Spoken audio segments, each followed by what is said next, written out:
since you've brought up genocide, and I'm not sure whether it was the International Court, I don't remember what it was called.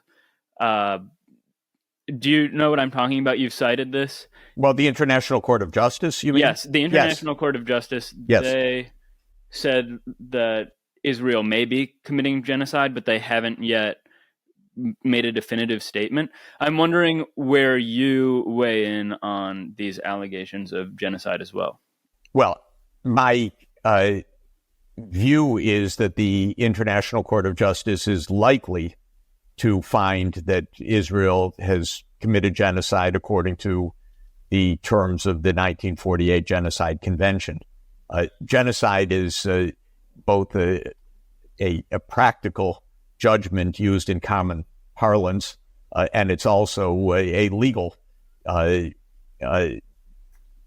decision or criterion based on whether a state is violating the Genocide Convention. So from a legal point of view, this is going to be decided by the International Court of Justice. There was recently a report by a special rapporteur of the Human Rights Council of the UN that held that Israel was in violation of the Genocide Convention. That's not a legal decision. It is the expert opinion of a special rapporteur.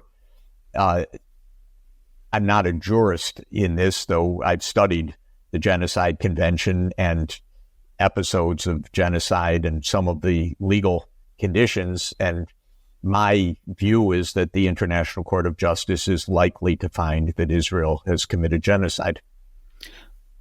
One thing that's interesting to me about this is that, are you familiar with the historian Norman Naimark? He's here at Stanford. He's done a lot of work on Ukraine and Russia, but another of his focuses is genocide. And we did a 2 or 3 hour episode all about the world history. I don't know his work, unfortunately. Yeah, all about the world history of genocide. And it does seem to me like a quite different case from something like the Holocaust or the Armenian genocide or some of the many communist genocides, in that this isn't an overt case of just point blank extermination, like with the concentration camps in the Holocaust. And it does seem more like they just want the Palestinians to leave. Like the perfect situation for Israel would be Egypt opening up its border on Gaza and taking the Palestinians out. But what makes it genocide, if not in your view, then based on the conventions, when you don't have these overt acts of extermination? Because clearly Israel has the military force to just wipe out all of Palestine if it so desired. Well, it's doing so right now. It's right now has killed an estimated 33,000 people to date, and it is starving to death hundreds of thousands of people right now. That's pretty shocking.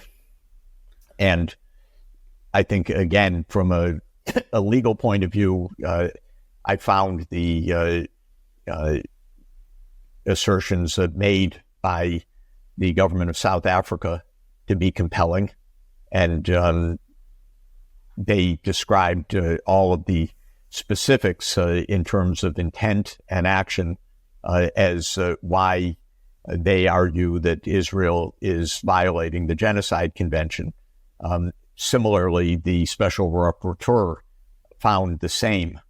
So again, I'm not a legal specialist in this, but I found both the South African complaint and the report of the special rapporteur to be, unfortunately, very convincing. I find the actions of Israel to be horrific and without the slightest of justifications. So I'm just shocked and dismayed by a government that is willfully starving hundreds of thousands of people. We see the emaciated kids showing up and dying in the hospitals now.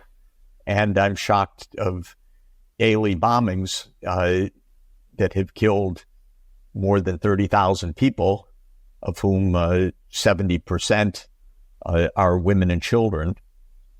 And I've watched, unfortunately, because it's very painful, many tapes of Israelis, IDF forces, the Israeli Defense Forces, blowing up universities, schools, mosques, apartment buildings in Gaza. I find it all totally abhorrent and totally unjustified.